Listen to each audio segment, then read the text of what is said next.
അങ്ങനെ സൂയിക്കാനല്ല കൊരക്ക്. Good boy. അവന് ബിസ്ക്കറ്റും വേണ്ട. ബിസ്ക്കറ്റും വേണ്ട, നിന്റെ കൊരയും വേണ്ട, നീ പോടാ എന്നാണ് നിന്റെ ഉടായ്പൊക്കെ എൻ്റെ ഒക്കെ അറിയാടാ. എന്താണ് മൂഡ്. അപ്പം നമ്മളിങ്ങനെ ശ്രമിച്ചിരിക്കണം. ഹൈ ഗൈസ്, അപ്പോൾ എല്ലാവർക്കും നമസ്കാരം. അപ്പോൾ എല്ലാവർക്കും നമ്മുടെ പുതിയൊരു വീഡിയോയിലേക്ക് സ്വാഗതം. അപ്പോൾ നമ്മൾ ഇന്നത്തെ പരിപാടി എന്ന് പറയുന്നത് നമ്മളിന്നൊരു റെക്കമെൻഡേഷൻ ബ്ലോഗാണ് ചെയ്യാൻ പോകുന്നത്. അതായത് നമ്മുടെ യൂട്യൂബ് ഫാമിലിയിൽ നമ്മളെ കുറേ സബ്സ്ക്രൈബേഴ്സ് തന്നെ ഇൻസ്റ്റാഗ്രാമിലും ഫേസ്ബുക്കിലും ഫോളോ ചെയ്യുന്നുണ്ട്. അപ്പോൾ അവരെന്നോട് ചോദിച്ചൊരു കാര്യമാണ്, നമ്മുടെ ടിങ്കുക്കുട്ടനെ എങ്ങനെയാണ് ട്രെയിൻ ചെയ്യിക്കുന്നത് ജസ്റ്റ് ഒന്ന് കാണിച്ചു തരാമെന്ന്.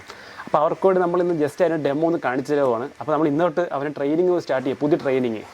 അപ്പോൾ അത് നിങ്ങൾക്കൂടെ ഒന്ന് കാണിച്ചു തരാം എങ്ങനെയാണ് അവന് ട്രെയിൻ ചെയ്യുന്നത്. പിന്നെ വേറൊരു കാര്യം പറയണോട്ടെ, നമ്മുടെ കുറച്ച് ദിവസമായിട്ട് നമ്മുടെ വീഡിയോസൊക്കെ ഭയങ്കര പെൻഡിങ് വരുന്നുണ്ട്. അത് വേറൊന്നുമല്ല, നമ്മുടെ ടിങ്കുവിന് 2 ആഴ്ചയായിട്ട് ഇപ്പോൾ ഹെൽത്ത് അത്ര ശരിയല്ല. അവന് ഇടയ്ക്കിടയ്ക്കൊക്കെ ഓരോ പ്രശ്നങ്ങൾ വരുന്നുണ്ട് വയറിന്. വേറൊന്നുമല്ല, നമ്മൾ ആഹാരം കഴിച്ച് കഴിയുമ്പോൾ ആശാൻ പെട്ടെന്ന് വൊമിറ്റ് ചെയ്യുന്നു. പിന്നെ ആഹാരത്തിന് പോലും താല്പര്യമില്ല. അങ്ങനെയൊക്കെ കാണിച്ച് ഞങ്ങൾ 2-3 ഡോക്ടർമാരെ കാണിച്ചാലാണ്. അപ്പോൾ അവർ പറഞ്ഞു കഴിഞ്ഞാൽ ഗ്യാസ്ട്രൈറ്റിസിൻ്റെ അസുഖമെന്നാണ് പറഞ്ഞത്. കുഴപ്പമൊന്നുമില്ല, കുറച്ച് സമയം എടുക്കുന്നു റിക്കവർ ആകാൻ വേണ്ടി. അപ്പോൾ അവനൊന്നും ഓക്കെ ആകത്തുകൊണ്ടാണ് നമ്മൾ 2 ആഴ്ചയായിട്ട് വീഡിയോ ഒന്നും അങ്ങനെ വരാത്തത്. അപ്പോൾ ആശാൻ ഇപ്പോൾ റിക്കവറായി വരുന്നുണ്ട്. പതുക്കെ നമ്മുടെ വീഡിയോസൊക്കെ പഴയ ഫോമിലൊക്കെ നമ്മൾ കൊണ്ടുവരാം കേട്ടോ.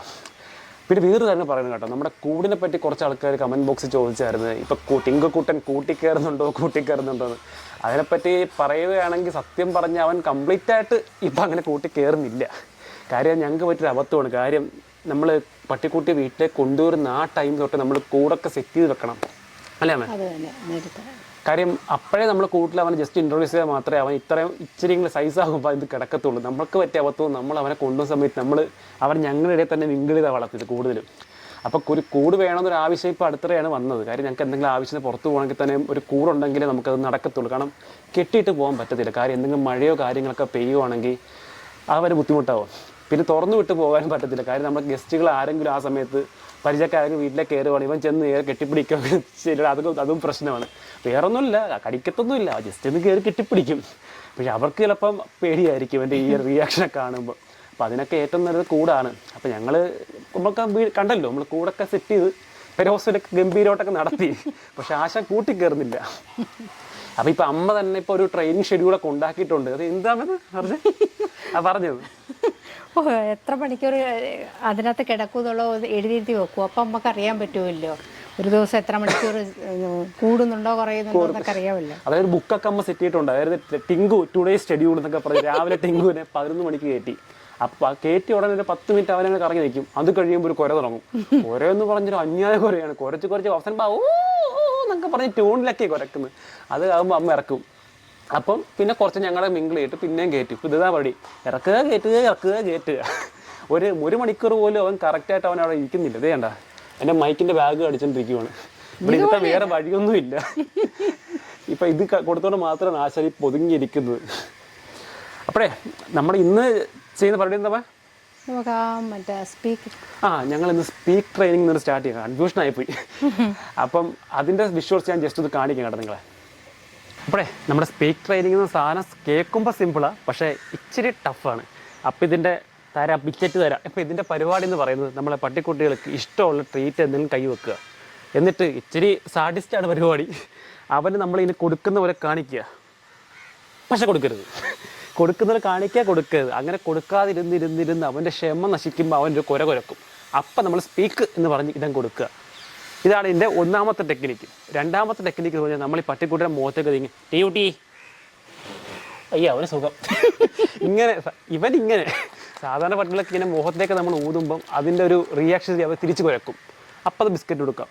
ഇതാണ് ഇതിൻ്റെ 2 ടെക്നിക്ക്. പക്ഷേ ഊതൽ ടെക്നിക്ക് ഇപ്പോൾ പാളിന്ന് എനിക്ക് മനസ്സിലായി. ഞാൻ ഒന്നുകൂടെ കാണിച്ചതാ. ടിങ്കുട്ടി നോക്കി ദേ അങ്ങനെ സൂയിക്കാനല്ല കുരക്ക് ദേ. അപ്പം അത് നടക്കത്തില്ല. നമുക്ക് രണ്ടാമത്തെ ടെക്നിക്ക് തന്നെ ചെയ്യാം. Good boy. ബിസ്ക്കറ്റ് വേണോ?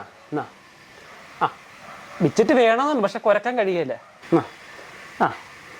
അവന് ബിസ്ക്കറ്റും വേണ്ട, നിന്റെ കുരയും വേണ്ട, നീ പോടാ എന്നാണ് നിന്റെ ഉടായ്പൊക്കെ എൻ്റെ ഒക്കെ അറിയാടാ. എന്താണ് മൂഡ്. അപ്പം നമ്മളിങ്ങനെ ശ്രമിച്ചിരിക്കണം. ഇത് ഒരു ദിവസം കൂടെ നടക്കത്തില്ല. അപ്പോൾ 1-2 ദിവസമൊക്കെ ഇതുപോലെ നിൽക്കണം. ഏതെങ്കിലും ഒരു സമയത്ത് അവനൊരു കുര കുരക്കും. അപ്പോൾ ഇതം കൊടുക്കുക. പിന്നെയും നമ്മൾ ശ്രമിക്കുമ്പോൾ പിന്നെയും കുരക്കും. അങ്ങനെ കൊടുക്കുക. അപ്പോൾ അവർ മനസ്സിലാവും കുരച്ചാ ബിസ്ക്കറ്റ് കിട്ടും. എന്നാ ഒരു ബിസ്ക്കറ്റ് ചേട്ടൻ തരാം. എന്നാ നീ ആദ്യം ആക്ഷേപിച്ചില്ല അവനെ ഒരു വലിയ ബിസ്ക്കറ്റ് കൊടുത്തേന്. അയ്യോ ഞാൻ പറയാൻ പറഞ്ഞു ഈ ബിസ്ക്കറ്റ് അവന് വേണ്ട, അവൻ ഇഷ്ടം 50-50 ബിസ്ക്കറ്റാണ്. പക്ഷെ ഇപ്പൊ നമുക്ക് അത് കൊടുക്കാൻ പറ്റത്തില്ല. ആ ഡോക്ടർ പറഞ്ഞ ആരോഗ്യത്തിൻ്റെ ബിസ്ക്കറ്റ് കൊടുത്താൽ മതി എന്ന് പറഞ്ഞു. കാര്യം ഇപ്പൊ വയറത്ര ശരിയായി വരുന്നതുകൊണ്ട് അതാണ് ഇപ്പൊ ഈ ബിസ്ക്കറ്റ് താല്പര്യത. മറ്റേ 50-50 ആണ് ഇപ്പൊ കയറി കടിച്ചത്. പക്ഷെ നമുക്ക് നിർവാഹമില്ല, ഒരു രക്ഷയില്ല, പിന്നെ താല്പര്യമില്ല, വയ്യാത്തോണ്ടായിരിക്കും. ചിലപ്പോൾ വയ്യാത്തോണ്ടായിരിക്കും, അസുഖം വിട്ടുമാറി വരുന്നേ ഉള്ളൂ. ചിലപ്പോൾ അതിൻ്റെ ആയിരിക്കും. ഫുഡിനോടൊന്നും വലിയ താല്പര്യം കാണിക്കുന്നില്ല ഇപ്പോൾ കുറച്ച് ദിവസം. അപ്പോൾ നമ്മൾ നോക്കിയിട്ട് നടക്കുന്നില്ല കേട്ടോ. അപ്പോൾ ഞാൻ പറഞ്ഞല്ലോ അവൻ്റെ ഏകദേശം അവൻ്റെ ഹെൽത്ത് ഇച്ചിരി ബോറായിരുന്നു. ഇപ്പോൾ റെഡിയായി വരുന്നേ ഉള്ളൂ. അപ്പോൾ അതിൻ്റെ തോന്നുന്നു വലിയ റിയാക്ഷൻ കാണിക്കുന്നില്ല. ആശാനിച്ച് അവ ഇച്ചിരി വീക്കാണ്.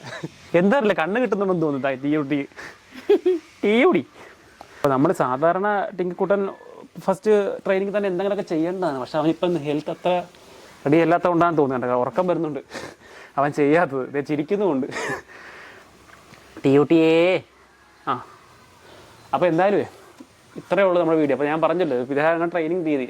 നമ്മളിങ്ങനെ ചിലപ്പോൾ ഒരു ദിവസമല്ല, ചിലപ്പോൾ 1-2 ചിലപ്പോൾ 3 ദിവസമൊക്കെ എടുക്കും നല്ല ഫോമിലേക്ക് ഒന്ന് റെഡിയാക്കാൻ വേണ്ടി. അവൻ്റെ മൂഡിനനുസരിച്ച് നമ്മൾ ട്രെയിൻ ചെയ്യത്തുള്ളൂ. ചിലപ്പോൾ ചില ദിവസങ്ങൾ ഒന്നും മൂഡ് കാണത്തില്ല. അപ്പോൾ നമ്മളൊന്നും ചുമ്മാ കളിക്കാൻ വിടും. നല്ലൊരു മൂടുള്ള സമയങ്ങളിൽ നമ്മൾ ഇതുപോലെ ഇങ്ങനെ പതുക്കെ റെഡിയാക്കി ചെയ്ത് ആൾക്ക് ഉറക്കം വരുന്നുണ്ട് തോന്നുന്നു. TUT അതേ ഉറങ്ങി. അവിടെ അത്രയൊക്കെ ഉള്ളൂ നമ്മൾ ഇന്നത്തെ വീഡിയോ. അപ്പോൾ അടുത്ത വീഡിയോ നമ്മൾ ടിങ്കിക്കൂട്ടൻ ഒന്ന് റെഡിയാക്കി വന്നിട്ട് നമ്മൾ ബാക്കി വീഡിയോ ഒക്കെ നമുക്ക് ഉഷാറായിട്ട് ചെയ്യുന്നതാണ് കേട്ടോ. അപ്പം അടുത്ത പേര് കാണുന്നവരൊക്കെ എല്ലാവർക്കും ബൈ.